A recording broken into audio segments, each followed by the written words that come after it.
Hola, ¿cómo están, hermanos? Sean todos bienvenidos a este espacio de Encuentro con Cristo. Estamos ya en este mes de julio y estamos pasando al capítulo número 7 de esta serie del libro de Hechos. Y solamente a modo de repaso, mis hermanos, vimos la semana pasada lo que titulamos como el creyente con el rostro de un ángel. Y encontramos en la persona de Esteban a un hombre que amaba a Dios, que creía firmemente en Cristo, en su evangelio, y creía tan firmemente en la proclamación de su palabra que él salía a las calles, hacía milagros, prodigios, pero sobre todo su enfoque principal era que el nombre del Señor fuera escuchado, fuera exaltado y que la gente llegara al conocimiento de la verdad que única y exclusivamente se puede tener a través de Cristo. Y vimos que Esteban era una persona con las siguientes características. Número uno, vimos que era una persona con un carácter noble, un carácter valiente, un carácter delante del Señor, porque él estaba controlado por el Espíritu Santo. Vimos versículo 5 de Hechos 6 que decía que Esteban era lleno de fe y del Espíritu Santo. Y Esteban se lleva totalmente controlado por la fe, por el Espíritu Santo, por gracia y por poder, ¿ok? Y vimos que su confianza en que Jesús lo cuidaba por completo le permitió enfrentar la muerte con calma, como veremos en las próximas semanas. Y por último, él creía en el Espíritu Santo como aquel que podía darle poder, darle mansedumbre, darle fe, darle dominio propio, darle amor, darle valentía. Y dijimos que lamentablemente a muchos cristianos hoy en día no se les puede escribir como llenos de fe. Al contrario, a las primeras dificultades dudan muchos creyentes de su fe. Y aunque dicen que confían en Dios en cuanto a si yo muero voy mañana al cielo, estar cuando hay dificultades en su vida, ¿verdad? Les cuesta trabajo confiar en que el Señor puede sostenerles, puede proveerles de lo que les hace falta. Y dijimos la semana pasada, mis hermanos, si no mal recordamos, que estar lleno de fe es confiar en Dios, estar lleno del Espíritu Santo es obedecer totalmente su voluntad. Y esas dos realidades, mis hermanos, personifican la fortaleza de la vida cristiana. Porque mis hermanos también dijimos la semana pasada que la única forma en que un creyente puede vivir como Esteban es muriendo a su naturaleza pecaminosa. Ira, celos, envidia, deseos de venganza, frustraciones. Todo eso hay que morir. Dice Pablo, mueran al viejo hombre y vístanse del nuevo hombre, el cual fue dado por el Señor. Y también dijimos con respecto a Esteban, mis hermanos, que un hombre lleno de fe hacia Dios y sometido al control del Espíritu Santo tendrá misericordia hacia otros y manifestará gran poder espiritual. Y mis hermanos, que un hombre justo haga obras justas es un principio básico del Nuevo Testamento. Nadie es justo en sí. Todos somos injustos y pecadores, pero cuando recibimos a Cristo por medio de la fe, Él nos viste de su justicia y como resultado podemos hacer buenas obras que Dios preparó de antemano para que andemos en ella. Así que Pablo enseña reiteradamente que todo el gozo, que todo el favor cristiano, todo poder, todo servicio compasivo fluyen de esa fe a Cristo y de esa obediencia a la palabra del Señor. Y esa fue la primera característica de este hombre Esteban, su carácter, pero también vimos su valentía. Un hombre con el carácter de Esteban puede enfrentar cualquier ataque. Esteban era valiente, y vaya que le llegó un ataque difícil. Vimos que por lo menos 3 sinagogas se levantaron para debatir contra Esteban, pero ellos no podían contra la sabiduría que él tenía dada por Dios. Y sinagoga tras sinagoga iba cayendo porque no podían combatir la sabiduría de Esteban. Misma sabiduría que Dios le daba a Esteban, el cual, como ya dijimos, estaba controlado por el Espíritu Santo. Y lamentablemente, al no poder derrotar a Esteban en un debate justo, sus oponentes vimos la semana pasada que cambiaron de táctica y recurren a lo que llamamos un argumento ad hominem, o sea, en contra del hombre. Como no puedo contra tu sabiduría, con lo que tú sabes, bueno, entonces ataco a tu persona. Dice el texto que entonces sobornaron a unos para que dijesen que le habían oído hablar palabras blasfemas contra Moisés y contra Dios. Así que prepararon falsos testigos para acusar a Esteban y vimos que era la misma táctica sucia y rastrera usada para incriminar y para juzgar injustamente a nuestro Señor Jesús. Y esas personas fueron testigos falsos no por poner palabras en la boca de Esteban, sino que porque tergiversaron lo que él dijo. Así que el pueblo se une a ellos, arrebatan a Esteban, y arrebatar significa agarrarlo con violencia y lo llevan ante el concilio. Y en el concilio acusan a Esteban y es aquí donde se revela la tercera característica de Esteban con la cual terminamos la predicación y también terminamos el capítulo 6. Capítulo 6, versículo 15 que nos dice, y al fijar la mirada en él, o sea en Esteban, los que estaban sentados en el concilio vieron su rostro como el rostro de un ángel. Hermanos, esta escena, como ya dijimos, presenta un fuerte contraste. Esteban se lleva ante el concilio y Esteban es acusado de ser un perverso, de ser un blasfemador de Dios y de ser alguien que estaba en contra del templo y contra la ley. Eso era lo que decían ellos de Esteban. Pero cuando los miembros de ese concilio ven a Esteban a los ojos, vieron en su semblante el rostro de un ángel. Así que lejos de ser perverso, lejos de ser malvado y blasfemo, Esteban irradiaba la santidad y la gloria de Dios. Así que Dios, al poner su gloria en el rostro de Esteban, mostró su aprobación al nuevo pacto, al de gracia, al evangelio y a su mensajero, o sea, Esteban. Así que el noble carácter y el extraordinario valor de Esteban refleja su grandeza. Y como bien hemos dicho en muchas predicaciones, ese es el carácter que cada creyente debería de tener y tendría que tener. ¿Ok? Y si no lo estamos teniendo, hermanos, tenemos que ponernos en nuestras rodillas, pedir perdón por nuestra carnalidad, nuestra falta de obediencia, nuestra falta de fe y dejarnos llevar, dejarnos guiar por aquel que dio su vida por nosotros. Entonces, mis hermanos, pasamos entonces a ver la contestación de Esteban, que a pesar de ser un hombre de fe, un hombre manso, un hombre controlado por el Señor, también es un hombre valiente y firme. Y hermanos, ambas cosas no son excluyentes, ¿ok? Al ser manso, o el ser manso, no te quita ser valiente, mi hermano, ¿ok? El ser con fe y reconocer que Dios es soberano, tampoco te quita de ser firme en tus convicciones. Puedes ser manso, de reconocer que Dios está en control de todo, pero tú tienes que seguir siendo firme. Ser manso no quiere decir, bueno, yo no digo nada, que Dios se encargue. No, tú tienes que defender tu fe con valor. Ambas cosas se entrelazan en sí. Soy manso, pero valiente. Sé que Dios es soberano, pero soy firme en mis convicciones. Entonces, mis hermanos, ¿por qué no oramos esta mañana y pasamos al estudio que yo he titulado Esteban muestra a Jesús o al Cristo en toda la Biblia? Parte 1. Ora conmigo, por favor. Señor Jesús, te damos una vez más gratitud por lo que tú eres en nuestras vidas, porque hasta esta mitad de año que ya pasó, 2021, a pesar de tantas dificultades que tenemos, tú sigues con nosotros, Señor. Tú nos alientas, tú nos ayudas, tú nos provees lo necesario y sobre todo tú sigues cambiando y transformando nuestros corazones a través de Cristo.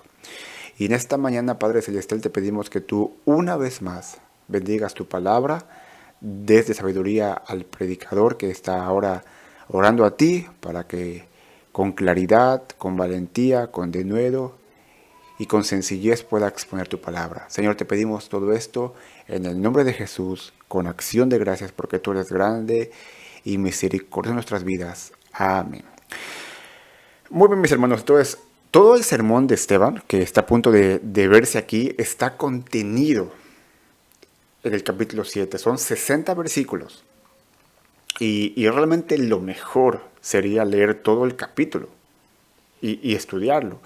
Pero obviamente por razones de tiempo y quiero tocar a profundidad el tema, vamos a ver solamente la primera parte, ¿ok? Si no, me llevaría mínimo 2 horas y sería demasiado, ¿ok? Entonces, por favor, vamos a leer, igual por razones de espacio, vamos a leer los primeros 16 versículos de una sentada y después vemos cómo todo esto apunta hacia el Salvador, ¿ok? Entonces, versículo 1 al 16 dice, y el sumo sacerdote le dijo, ¿es esto así? Y Esteban dijo, escuchadme, hermanos y padres. El Dios de gloria apareció a nuestro padre Abraham cuando estaba en Mesopotamia antes que habitara en Harán. Y le dijo, sal de tu tierra y de tu parentela y ve a la tierra que yo te mostraré. Entonces él salió de la tierra de los caldeos y se radicó en Harán. Y de allí, después de la muerte de su padre, Dios lo trasladó a esta tierra en la cual ahora vosotros habitáis. No le dio en ella heredad ni siquiera la medida de la planta del pie. Y sin embargo, aunque no tenía hijo, prometió que se la daría en posesión a él y a su descendencia después de él. Y Dios dijo así, que sus descendientes serían extranjeros en una tierra extraña, y que serían esclavizados y maltratados por 400 años. Pero yo mismo juzgaré a cualquier nación de la cual sean esclavos. Dijo Dios, y después de eso saldrán y me servirán en ese lugar. Y Dios le dio el pacto de la circuncisión, y así Abraham vino a ser el padre de Isaac, y lo circuncidó al octavo día. E Isaac vino a ser el padre de Jacob, y Jacob de los 12 patriarcas. Y los patriarcas tuvieron envidia de José y lo vendieron para Egipto, pero Dios estaba con él. Y lo rescató de todas sus aflicciones y le dio gracia y sabiduría delante de Faraón, rey de Egipto, y éste lo puso por gobernador sobre Egipto y sobre toda su casa. Entonces vino hambre sobre todo Egipto y Canaán, y con ella gran aflicción. Y nuestros padres no hallaban alimentos. Pero cuando Jacob supo que había grano en Egipto, envió a nuestros padres allá la primera vez. En la segunda visita José se dio a conocer a sus hermanos y conoció Faraón el linaje de José. Y José, enviando un mensaje, mandó a llamar a Jacob su padre y a toda su parentela, en total 75 personas. Y Jacob descendió a Egipto, y allí murió él y también nuestros padres. Y de allí fueron trasladados a Siquem y puestos en el sepulcro que por una suma de dinero había comprado Abraham a los hijos de Hamor en Siquem. Muy bien, hermanos. Entonces, hasta aquí vamos a leer, y vamos entonces a leer el versículo número 1, ¿ok? Leí todo para que entremos en contexto de la primera parte de 2 que estaremos viendo el día de hoy, ¿ok? Entonces nos dice el versículo número 1. Y el sumo sacerdote dijo, ¿es esto así? Bueno, ¿a qué se está refiriendo aquí el sumo sacerdote? Bueno, recordamos que con acusaciones, con tergiversaciones, llevan a Felipe ante el concilio, ¿ok? La acusación es de que, bueno, es que Esteban está diciendo palabras blasfemas, está diciendo palabras en contra de la ley, de Moisés y de Dios. Entonces, el sumo sacerdote no lo está ya juzgando, no lo está ya dando veredicto. Él está dando la oportunidad, como todo buen concilio, como toda buena legislación, tendría que hacer, darle la oportunidad, ¿verdad?, a Esteban de que él pueda presentar defensa. Esteban puede decir, bueno, sí soy culpable porque dije esto, decir, no, déjame exponer mi caso, ¿no? Y esto es muy importante porque en todo el derecho, en toda la ley, tanto la ley judía, ¿verdad?, pero como el derecho romano, que muchas veces así está en nuestra ley, parte de nuestra ley es parte del derecho romano, se presume al acusado como inocente, ¿verdad?, hasta que se muestre lo contrario. Y es muy interesante porque ahora con la cuestión de la ideología de género, con la cuestión del feminismo, ahora se están creando leyes que si hay supuesto, ¿cómo dicen ellos? Déjenme pensar, se me fue. Violencia de género, violencia contra la mujer, ya a la gente se le pone como culpable. Se le puede encarcelar inclusive. Ya después, si se le demuestra que es inocente, bueno, pues discúlpame y te saco de la cárcel. O sea, eso es increíble cómo estamos llegando a vivir ahora. Porque no estamos viviendo conforme ya ni siquiera a los dolores de Dios, a la ley misma que fue puesta hace mucho tiempo. Entonces, esto es algo muy importante, ¿ok? Entonces, aquí un punto a favor, vamos a decir así, en cuanto a lo que este hombre, el sumo sacerdote, está haciendo. Bueno, ¿ok? ¿Es correcto esto? ¿O qué tienes tú que decir? ¿Ok? Entonces, Esteban presenta su defensa. Y leamos por favor versículo 2 y versículo número 3, ¿ok? Y él dijo, o sea, Esteban, escuchadme, hermanos y padres. El Dios de gloria apareció a nuestro padre Abraham cuando estaba en Mesopotamia antes que habitara en Harán. Y le dijo, sal de tu tierra y de tu parentela y ve a la tierra que yo te mostraré. Ok, veamos que Esteban en todo momento no está a la defensiva. Esteban no está con una actitud rebelde, con una actitud altanera. Él se dirige a ellos como hermanos y padres. O sea, son mis hermanos porque somos de la tribu de Israel, ¿ok? Entonces, no es ningún revolucionario Esteban, no es ningún agitador, simplemente es alguien que está proclamando la verdad del Evangelio, como dice Pedro, con valentía, con reverencia y con firmeza, ¿ok? Y él comienza con la historia de Abraham. Hermanos, todos conocemos la historia de Abraham. Abraham, cuando Dios le llamó, tenía 75 años. Ya era una persona mayor. Era una persona hecha y derecha. Era una persona que vivía con sus padres o con su familia. No tenía descendencia, era su esposa estéril. Su esposa tenía 65 años. Así que seguramente Abraham y Sara tenían a sus sobrinos como sus hijos. Los amaban, los querían. Seguramente tomaban el fin de semana para ir a hacer carne asada, pasar un tiempo familiar. Pero en un momento determinado llega a Dios y le dice, Abraham, te he escogido a ti, de tu tierra y de tu parentela. ¡Wow! ¿Qué harías tú? Si le da de 35 años, 30 años, 50 años, 20 años, Dios te dice, ¿sabes qué? Sale de tu comodidad. Estás en tu casita, con tu familia, qué bueno eso, pero te quiero para algo especial. ¿Tú qué harías, hermano? ¿Tú qué harías, hermana? Yo creo que es muy interesante y deberíamos de preguntarnos esto, ¿cierto? Porque Abraham estaba en una posición muy cómoda, tenía familia, posesiones, casa, habitación, un Mercedes-Benz, una esposa que le amaba, y ahora sal de ahí, ¿cierto? Pero ese es muchas veces el llamado de Dios para tu vida y para la mía. Seguimos leyendo el texto, versículo 4 y al versículo número 5, ¿ok? Así que Dios le llama, y vemos aquí. Entonces, Abraham salió de la tierra de los caldeos y se radicó en Harán. Y de allí, después de la muerte de su padre, Dios lo trasladó a esta tierra en la cual ahora vosotros habitáis, o sea, en Palestina.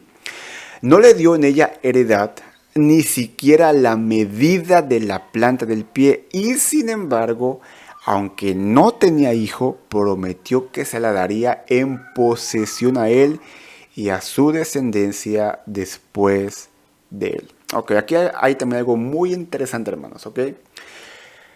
Porque muchas veces pensamos que, bueno, es que llegó y Dios habló con él, ¿no? Y claro, pues si Dios me habla, yo salgo y me voy. Bueno, hermano, ¿sabes qué? Muchas veces Dios nos ha hablado a través de la palabra y no hacemos caso. O antes de ser creyentes, Dios nos habló por medio del Evangelio que alguien te compartió y no hicimos caso. Y todos podemos pensar, bueno, pero es que es Abraham, es el padre de la fe, ¿verdad? Él conocía a Dios, pero espera un momento. Cuando vemos la historia, cuando leemos la Biblia y cuando vemos que Josué entra a tierra prometida con el pueblo de Israel, él comenta algo muy interesante. Dice que cuando Dios visitó a Abraham y a su familia, Abraham no conocía a Jehová. De hecho, Abraham tenía y servía a dioses ajenos. O sea, Abraham era idólatra. No tenía ningún mérito delante de Dios.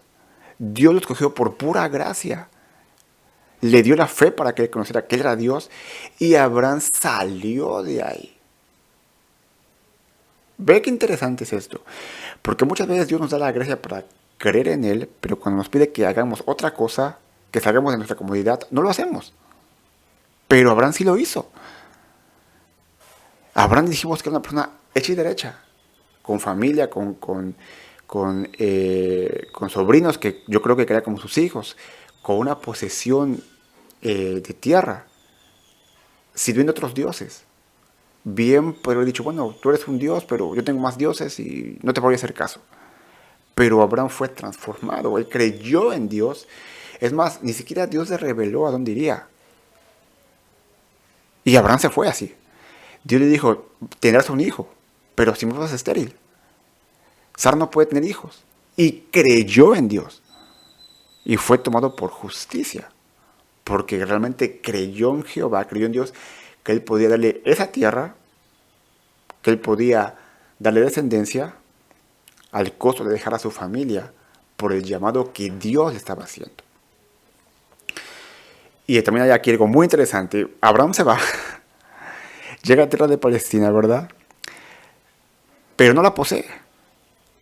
Vaya, ni la planta de su pie puede estar ahí. La promesa era para su descendencia.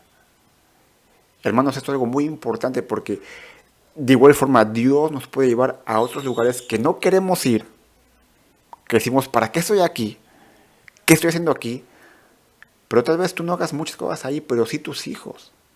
Sí tu familia próxima, tu nueva generación. Pero sea que sea eso, ¿verdad? Que sea tu próxima generación, o seas tú, Dios te ha puesto en el lugar que Él desea que tú estés para su gloria.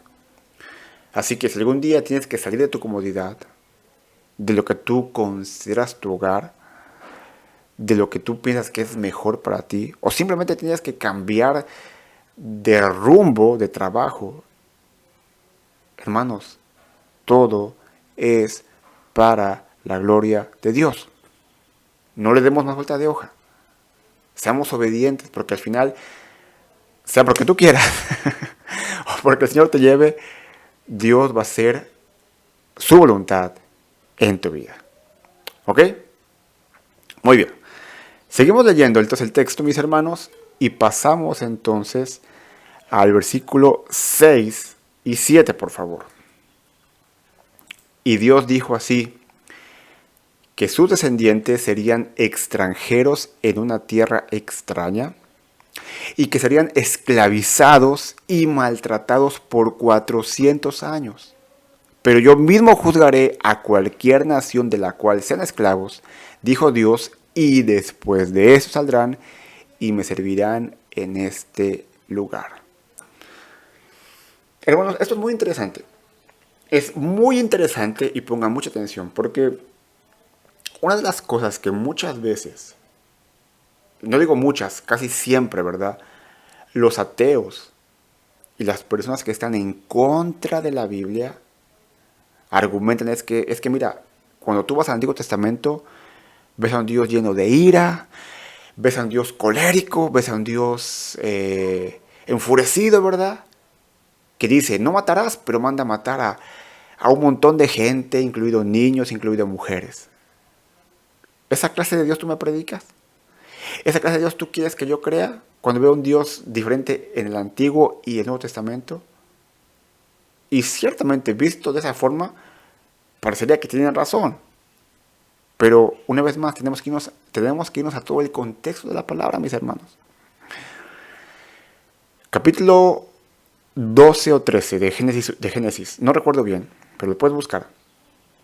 Cuando Dios le da estas palabras a Abraham, dice, te daré la tierra del amorreo, del jebuseo, del fereceo, del jergueseo, pero no ahora, en 400 años, mientras tu familia o tu tribu será, o tu nación será esclava. Porque todavía, dice Dios, no ha llegado la maldad del amorreo, fereceo, jergueseo, todos ellos, hasta el colmo. Mis hermanos, cuando tú vas a la historia general, y bíblica también, para que puedas cotejar el amorreo, el jergueseo,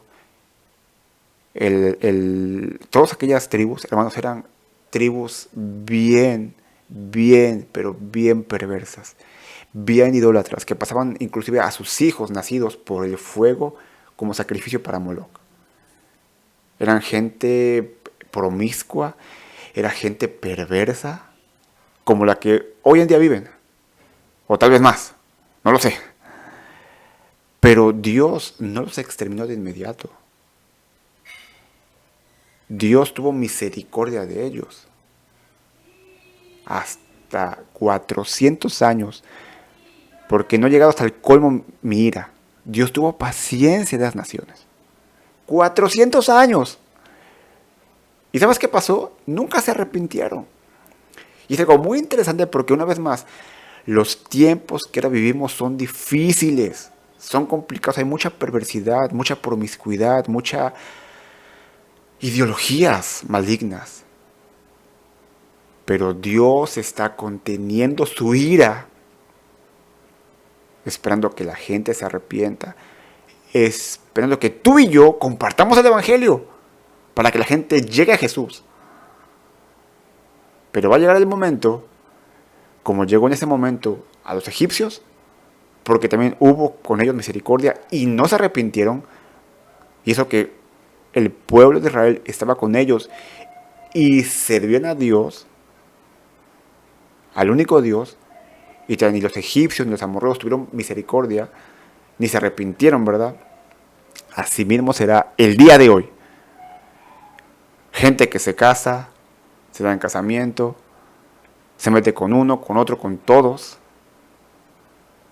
Llegará el día en el que el Señor dará su juicio justo y fiel. Por eso, mientras tanto, mis hermanos, es menester para nosotros compartir la palabra.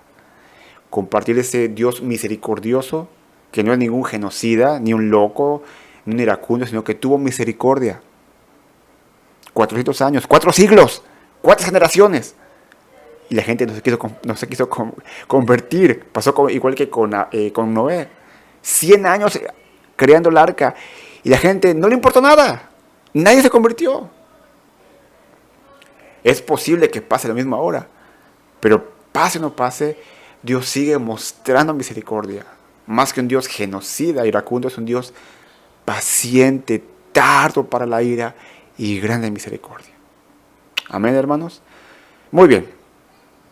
Pasemos por favor al versículo número 8, por favor. Y Dios le dio el pacto de la circuncisión, y así Abraham vino a ser el padre de Isaac, y lo circuncidó al 8º día, e Isaac vino a ser el padre de Jacob, y Jacob de los 12 patriarcas. Hermanos, recordamos que la circuncisión era la señal del pacto. O sea, yo ahora soy parte del pacto de Dios, el pueblo de Israel, el cual espero con ansias el Mesías. Obviamente, el quitar ese pedazo de piel, ¿verdad?, del prepucio del bebé, no lo hacía ser creyente. Lo que lo hacía ser creyente era tener esa fe en el Mesías que debe de venir. Y Dios lo dice en Isaías: ustedes circuncidan su piel, pero no su corazón, es de piedra.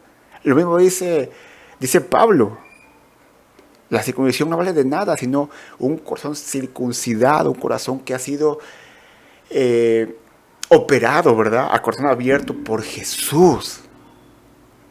La señal real del pacto es que Jesús ha transformado nuestro corazón a través de su evangelio.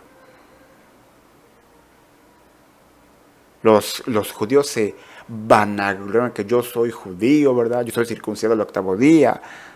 Soy de la tribu de cualquier tribu, no importa. Pero soy israelita. Pero eso no les valía de nada. Los fariseos eran de pura cepa. Eran gente que conocía la palabra, pero murió en sus pecados. Porque la circuncisión, la señal que vale es que tú hayas creído y te hayas arrepentido del evangelio. Puedes ir a todas las iglesias todo el tiempo, estar ahí, golpearte el pecho. Pero si no estás teniendo un encuentro con Cristo en arrepentimiento y fe, tú vas al infierno. Dios tiene que transformar tu corazón y darte esa vida nueva.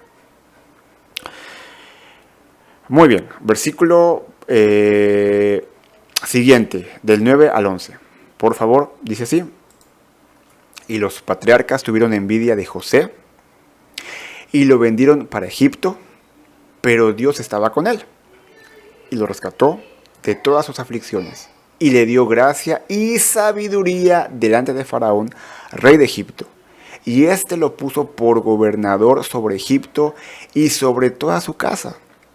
Entonces vino hambre sobre todo Egipto y Canaán, y con ella gran aflicción, y nuestros padres no hallaban alimentos. Hermanos, ya desde aquí comenzamos a ver, bueno, desde el principio, pero aquí se nota muy bien atisbos de Cristo en la persona de José y atisbos de lo que realmente era Israel en sus hermanos. Que sus hermanos se oponen a José. José, que había sido escogido por Dios para ser el que traería, ¿verdad?, esa libertad, traería esa comida en su momento, ¿verdad?, sería ese gobernante. Pero los patriarcas, los 12, ¿verdad?, se oponen a José y lo mandan a Egipto, lo venden. ¿No les suena eso familiar? Israel, sacerdotes, rabinos, el concilio, están en contra de Jesús, de que él era escogido por Dios, y lo agarran y lo acaban matando. Finalmente vemos, ¿verdad?, que José rescata al pueblo, los libera de la falta de hambre, al igual que Jesús rescata a su pueblo, a pesar de que eran pecadores, de la esclavitud del pecado. ¿Cierto? Hermanos, dice aquí que Dios le da a José gracia y sabiduría. ¿Por qué le da gracia y sabiduría? Porque José era un hombre de perdón y de misericordia. Rápidamente, no quiero ahondar mucho en el tema porque lo conocemos y lo he predicado muchas veces. Sus hermanos lo meten en un pozo, José pide misericordia, ponen a José, o lo suben, ¿verdad? No lo matan, lo suben del pozo, lo ponen con los ismaelitas, 3 días de camino hasta Egipto. Cualquiera diría, malditos mis hermanos, ¿cómo hicieron esto? Van a ver, cuando de aquí me salga, los voy a matar. No sabemos qué fue lo que pasó en el trayecto de esos 3 días, desde que lo dejaron con los ismaelitas hasta Egipto. Porque la Biblia no nos dice. Pero si José hubiera maldecido, hubiera deseado venganza, jamás hubiera recibido gracia y sabiduría. Porque Dios resiste a los soberbios, pero da gracia a los humildes. Seguramente José en aquellos 3 días, aún sin entender las cosas, dejó la causa, dejó su vida, dejó ese rencor en manos de Dios. Y lo dejó, hermanos. Y él se rindió a Dios, creyó en aquel Mesías que iba a venir. Porque únicamente un corazón transformado puede recibir gracia y sabiduría. ¿Cierto? Así que dice el versículo 11, entonces vino hambre sobre todo Egipto y Canaán, y con ella gran aflicción, y nuestros padres, o sea, los patriarcas, Jacob, no tenían alimentos. Pero ya previamente José, un hombre de gracia, de poder, de perdón, de misericordia, había sido puesto casi como papá de Faraón. Faraón solamente estaba en el trono, pero todo lo hacía José. Versículo 12. Vamos por favor. Versículo número 12. Pero cuando Jacob supo que había grano en Egipto, envió a nuestros padres allá la primera vez. En la segunda visita, José se dio a conocer a sus hermanos y conoció Faraón el linaje de José. Y José, enviando mensaje, mandó llamar a Jacob su padre y a toda su parentela. En total 75 personas. Y Jacob descendió a Egipto y allí murió él y también nuestros padres. Y de allí fueron trasladados a Siquem y puestos en el sepulcro que por una suma de dinero había comprado Abraham a los hijos de Hamor en Siquem. Una vez más, no quiero ahondar al tema porque ya lo conocemos y lo puedes leer en tu casa. Al final José se revela con sus hermanos que él es José. Sus hermanos están temblando, tienen miedo. José le dice, no se preocupen, porque para eso Dios me trajo aquí. O sea, ustedes son culpables de que yo esté aquí, pero Dios lo puso bien. Porque ahora estoy aquí para que mucho pueblo, el pueblo de Israel, sea prosperado y no muera de hambre. Así que regresan con Jacob, viven ahí un tiempo. Jacob se muere porque obviamente pues, era el más grande, era el papá. Y todos sus hermanos dicen, ahora que papá murió, mira José, cuello. Y llegan con mentiras y dice, pero José escucha que tu padre Jacob dijo que cuando por favor él muriera, que por favor no les hagas nada a mis hijos, ten misericordia de ellos. Digo, en pocas palabras, ¿no? Y José dijo, hermanos, ¿acaso yo estoy en lugar de Dios? No, Dios aquí me trajo. Ustedes son culpables por haberme vendido a los ismaelitas. Pero ese mal Dios lo convirtió bien. No tengan miedo, estén tranquilos. Yo los sostendré, yo los gobernaré. Ustedes estarán conmigo, no se preocupen. ¡Wow! Y lo mismo pasó con Jesús. Lo arrestaron, lo maltrataron, le pusieron una corona de espinas, lo crucificaron. ¿Cuánto mal se le puede hacer a un hombre más que a Jesús? Nadie. Pero esa perversidad redundó en que por la muerte y resurrección de Jesús, tú y yo tengamos vida eterna. Y es lo mismo en nuestras vidas. Tal vez digas, ¿por qué me pasa esto tan malo? ¿Por qué ocurre esto que pasa en mi vida si Dios está conmigo?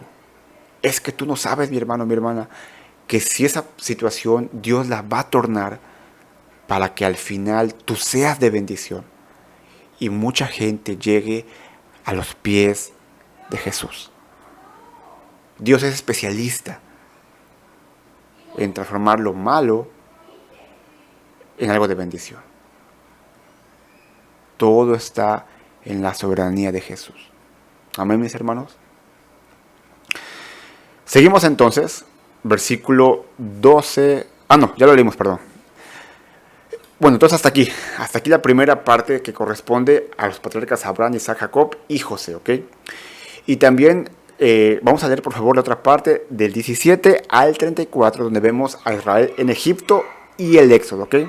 Dice así: pero a medida que se acercaba el tiempo de la promesa que Dios había confirmado a Abraham, el pueblo crecía. O sea, sigue aquí leyendo Esteban, ¿ok? Sigue dando su sermón, ¿ok? Y se multiplicaba en Egipto, hasta que surgió otro rey en Egipto que no sabía nada de José. Este rey, obrando con astucia contra nuestro pueblo, maltrató a nuestros padres, a fin de que expusieran a la muerte a sus niños para que no vivieran. Fue por ese tiempo que Moisés nació. Era hermoso a la vista de Dios, y fue criado por 3 meses en la casa de su padre. Después de ser abandonado para morir, la hija de Faraón se lo llevó y lo crió como su propio hijo. Y Moisés fue instruido en toda la sabiduría de los egipcios, y era un hombre poderoso en palabras y en hechos. Pero cuando iba a cumplir la edad de 40 años, sintió en su corazón el deseo de visitar a sus hermanos, los hijos de Israel. Y al ver que uno de ellos era tratado injustamente, lo defendió y vengó al oprimido matando al egipcio.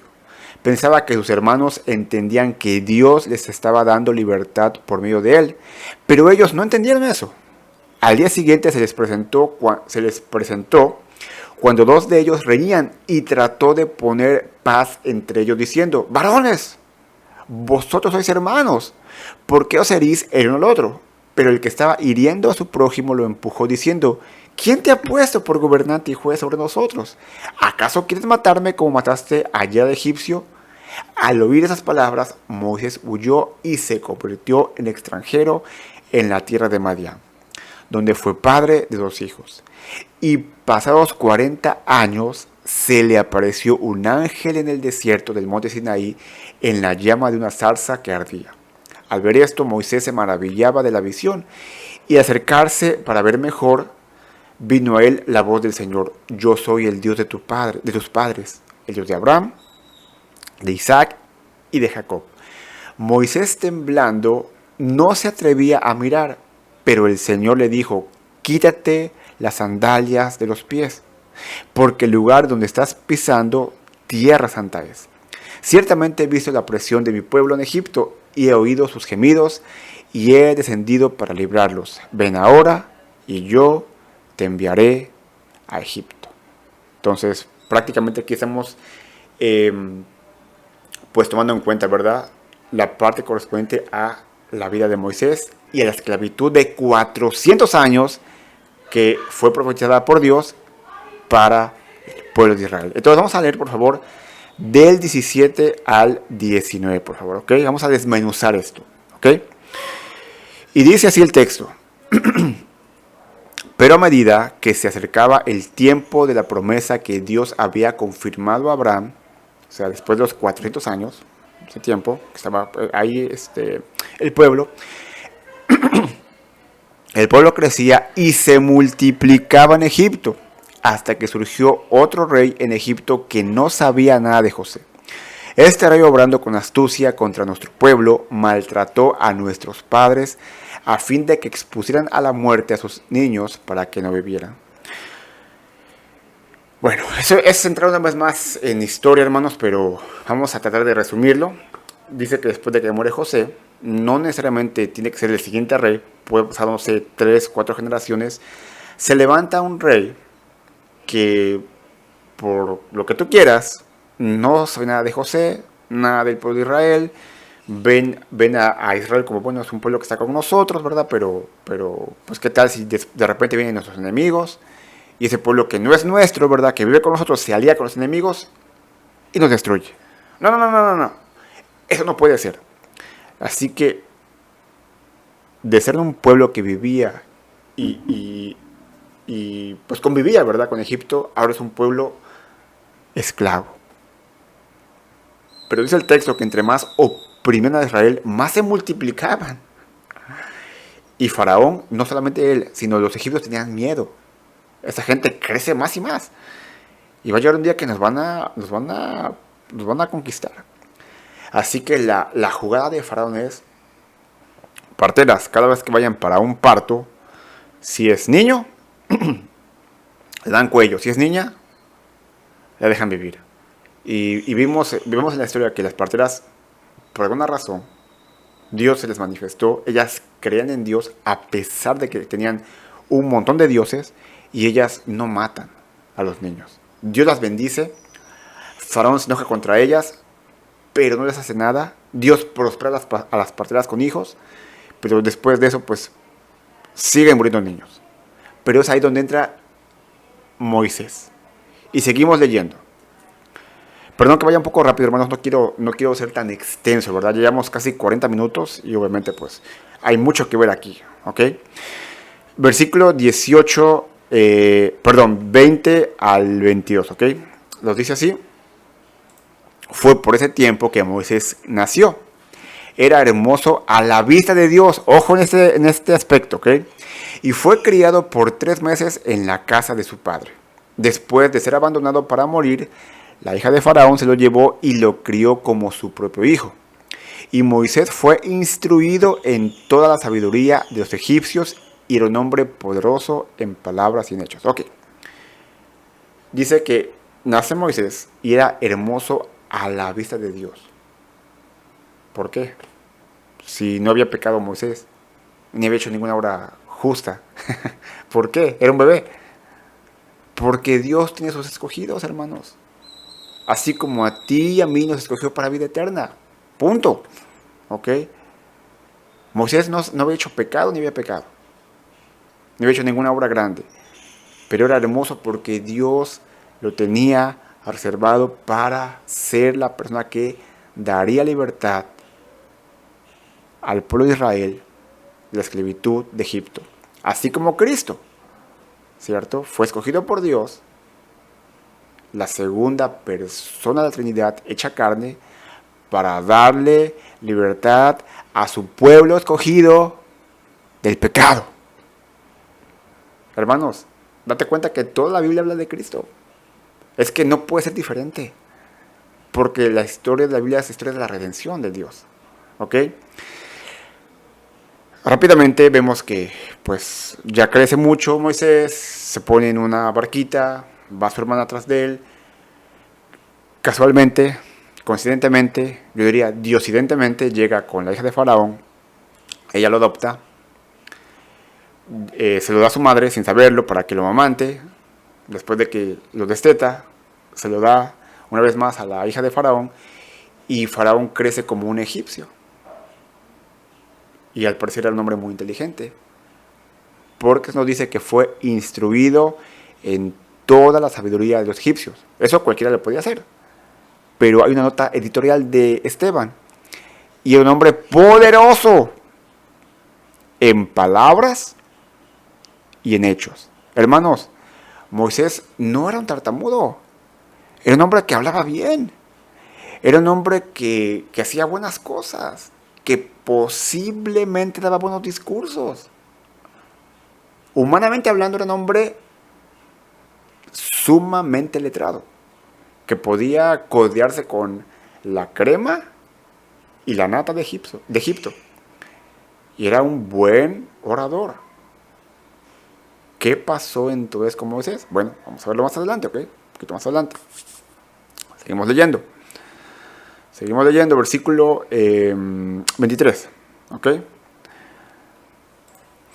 Pero cuando iba a cumplir la edad de 40 años, o sea, ya un hombre maduro, sintió en su corazón el deseo de visitar a sus hermanos, los hijos de Israel. Y al ver que uno de ellos era tratado injustamente, lo defendió y vengó al oprimido, matando al egipcio. Pensaba que sus hermanos, ojo en esto, entendían que Dios les estaba dando libertad por medio de él. Pero ellos no lo entendieron así. Al día siguiente se les presentó cuando dos de ellos reñían y trató de poner paz entre ellos diciendo: varones, vosotros sois hermanos, ¿por qué os herís el uno al otro? Pero el que estaba hiriendo a su prójimo lo empujó y le dijo: ¿quién te ha puesto por gobernante y juez sobre nosotros? ¿Acaso quieres matarme como mataste ayer al egipcio? Al oír esas palabras, Moisés huyó y se convirtió en extranjero en la tierra de Madián, donde fue padre de 2 hijos. Ok. Mis hermanos, 40 años se dice pronto, pero en 40 años seguramente Moisés hizo muchas cosas grandes. Era un buen orador, era alguien que hacía muchas cosas, era poderoso en palabra y hecho, ¿ok? O sea, un hombre que estaría en la posición de cualquier persona ahorita quisiera en el gobierno, ¿no?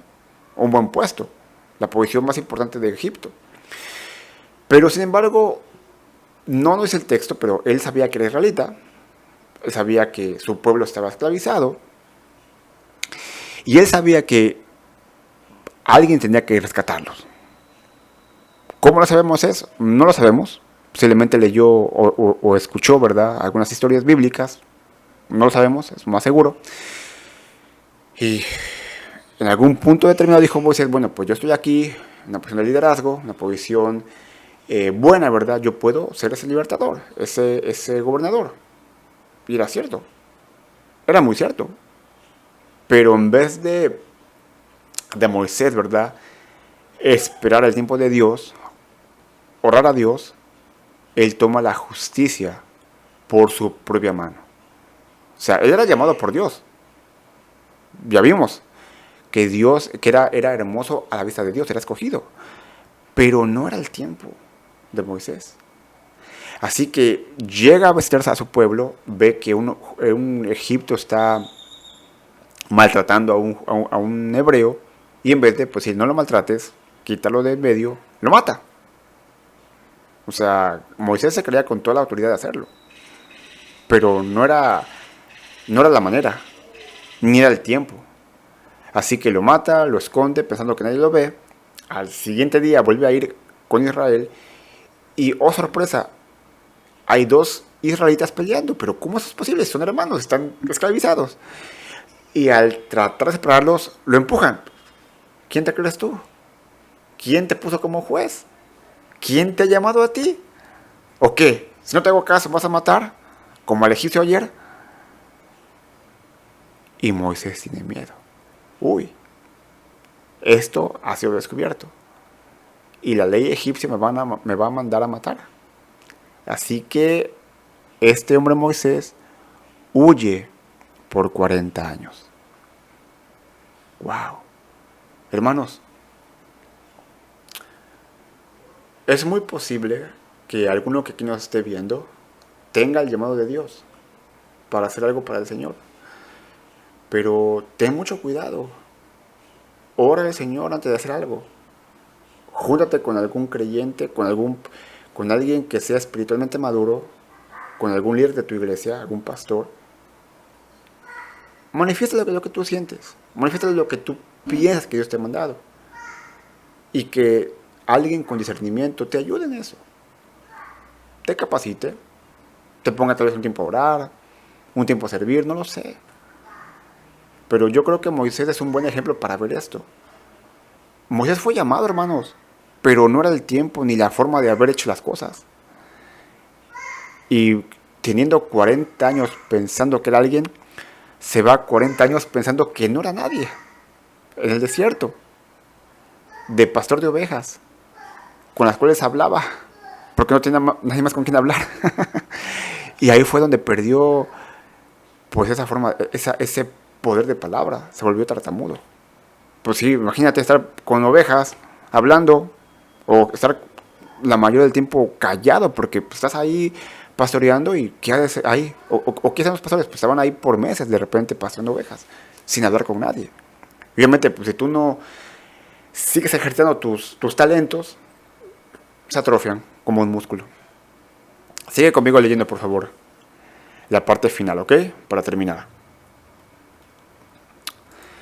Y pasados, wow, se dice pronto, hermanos, pasados 40 años, se le apareció un ángel en el desierto del monte Sinaí, en la llama de una zarza que ardía.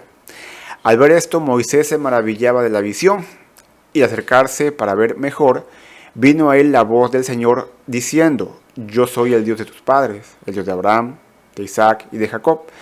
Moisés, temblando, no se atrevió a mirar, pero el Señor le dijo: Quítate las sandalias de los pies, porque el lugar donde estás es tierra santa. Ciertamente he visto la opresión de mi pueblo en Egipto, y he oído sus gemidos, y he descendido para librarlos. Ven ahora, y te enviaré a Egipto. Hermanos, como ya les dije, 40 años se dice pronto. Yo voy a cumplir 40 años. Y se dice pronto, pero ya pasé mucho tiempo de vida. ¿Tú te imaginas lo que es estar en palacio? Con todo servido, con gente que inclusive te abanica si tienes calor, los mejores frutos, la mejor agua, el mejor vino, gente a tu disposición, y por una tontería tener que ir a un desierto caluroso, polvoso, con poca agua. Ahora a ti no te sirven, tú sirves como pastor de ovejas. Y recordemos que ser pastor de ovejas era lo más aborrecible para un egipcio. Y él fue creado como egipcio. Y como ya dijimos, te ibas a pastorearlas por meses. Y estar ahí sentado, pensando: ¿será que Dios me llamó? ¿Cuánto tenía yo en Egipto? Y yo no tengo nada. Y ahora me cuesta trabajo hablar, porque no hablo. De repente hablo con mi esposa cuando la veo, o con mi suegro. Pero tengo que seguir trabajando. Y me tengo que ir otra vez para el desierto con las ovejas. Y soy sin hablar. No he hecho nada de mi vida como antes lo hacía. Hermanos, aún en el desierto, aún sin hablar, aún sin hacer cosas grandes, Dios estaba trabajando en la vida de Moisés. Dios estaba quitando de su vida ese orgullo, esa justicia propia, esa vanagloria de ser alguien poderoso en palabra y hecho. Y Dios iba a manifestar, se manifestó a Moisés. Ve, Moisés, por mi pueblo. Pero Señor, yo no puedo. Mira cómo estoy. Moisés, ve, porque yo voy a hablar por ti. Porque tú vas a hacer grandes cosas, porque yo estoy contigo. Yo seré tu boca. Yo te guiaré. Ciertamente en 40 años has cambiado muchísimo. Así me sirves. Así me sirves. Porque tienes que confiar completa y totalmente en mí. No en lo que tú tienes. No en lo que tú sabes. No en lo que tú eres. Sino en mí como tu Salvador y como tu guiador y como tu Redentor y como tu sostenedor. Hermanos, cuando vemos a la persona de Jesús y vemos que él estaba en el templo a los 12 años y los fariseos le preguntaban y le hacían preguntas y ellos se maravillaban de ellos, Jesús fácilmente podía haber compartido el Evangelio y hacerles ver sus errores ahí. Pero no era el tiempo de Jesús. Y él lo entendió, no como Moisés. Y se regresa con sus padres y estuvo sujeto a ellos hasta que fue adulto. Jesús no empezó su ministerio luego, estuvo 30 años como carpintero. Y cuando fue el tiempo de Jesús, el Hijo de Dios tuvo esos 3 años de ministerio compartiendo la palabra. Moisés quiso empezar por su propia cuenta y le dijo: no, Moisés, no es el tiempo. Tuvo que trabajar en su vida, en su orgullo, y después fue usado grandemente por Dios. Mis hermanos, Esto es bien interesante. Esto es bien interesante porque todos los personajes de la Biblia, aun con sus errores, como Moisés, como José, como Abraham, como Jacob, como los patriarcas, una y otra vez apuntan a alguna característica de Cristo, ya sea su fe, ya sea su valentía, ya sea su misericordia, ya sea su perdón, ya sea su integridad, ya sea su mansedumbre, ya sea su dominio propio. Cada personaje apunta a Cristo, no a él mismo. Por eso, y por no hacer eso, hermanos, hoy en día tenemos predicaciones tan humanas como ten fe como Abraham. ¿Lo has escuchado? Yo sí, sobre todo con los niños, luego decimos, ten perdón como José, ten valor como Moisés. Y tú dices, es que no puedo. No puedo ser valiente como Moisés, pastor. Dios, no puedo ser con fe como Abraham. Pues claro que no puedes. José no podía. Abraham no podía. Moisés tampoco podía. Y tú no puedes porque estás viendo al hombre. A Moisés, a Abraham, a Elías, que son como tú y como yo. ¿Sabes qué fue lo que hizo grandes a los patriarcas como José, como Abraham, como Isaac, como Jacob, como Moisés? Lo que los hizo grandes fue que su confianza estaba puesta en Dios y en el Salvador que habrá de venir. Mis hermanos, eso fue lo que los hizo extraordinarios delante de Dios a pesar de sus errores. Que ellos apuntan a Cristo como tú y yo tenemos que apuntar a Cristo. Buscar ser como Cristo. Y lo que cada uno de nosotros necesita, al igual que esos héroes de la fe, y al igual que Esteban, es centrar nuestra vida en la persona de Jesús. Todo se resume a esto. Tú centras tu vida, tus emociones, tu valentía, tu propósito en la persona de Jesús. Amén. Mis hermanos, Esteban apenas está en la mitad de su sermón y va a llegar hasta la primera venida de Cristo, su ministerio. Pero eso, mis hermanos, lo vamos a ver, si Dios permite, la próxima semana. Te invito por favor a que inclines tu rostro, cierres tus ojos y ora conmigo esta mañana. Señor, te damos muchas gracias porque realmente podemos ver en la palabra ejemplos muy reales de gente que, si bien fue pecadora, porque todos somos pecadores, Señor, con muchos errores, fueron grandemente usados cuando pusieron su vista, su confianza en ti, Señor Jesús.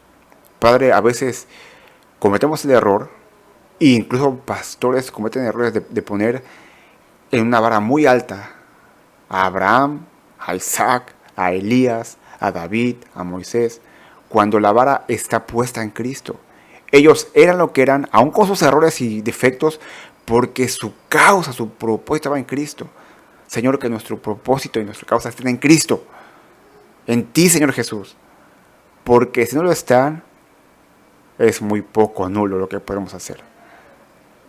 Haremos todo por nuestro propio esfuerzo, nuestra propia valentía, nuestra propia sabiduría, pero caeremos derrotados. Señor, te pedimos por esta predicación, que vemos que todo apunta a ti. Y si estamos como José, en una posición de liderazgo, que tengamos a bien tener esa sabiduría, Señor.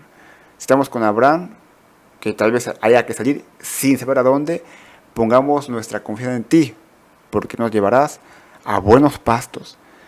Si estamos como Moisés, en un desierto, sin saber qué va a pasar, que podamos confiar, Señor Jesús, que tú estás en control de todo, e inclusive ese desierto es parte de tu plan para transformar nuestra vida como hijos tuyos. Señor, te pedimos que tú sigas moldeando nuestro carácter, nuestra vida, nuestro corazón, nuestro semblante, nuestra forma de ser a la imagen de Cristo. Y que, Padre, en todo momento tú recibas la gloria y la honra. Señor, perdónanos, Padre. Te pedimos perdón por nuestra necedad, negligencia, nuestra falta de dominio propio, de carácter, Señor.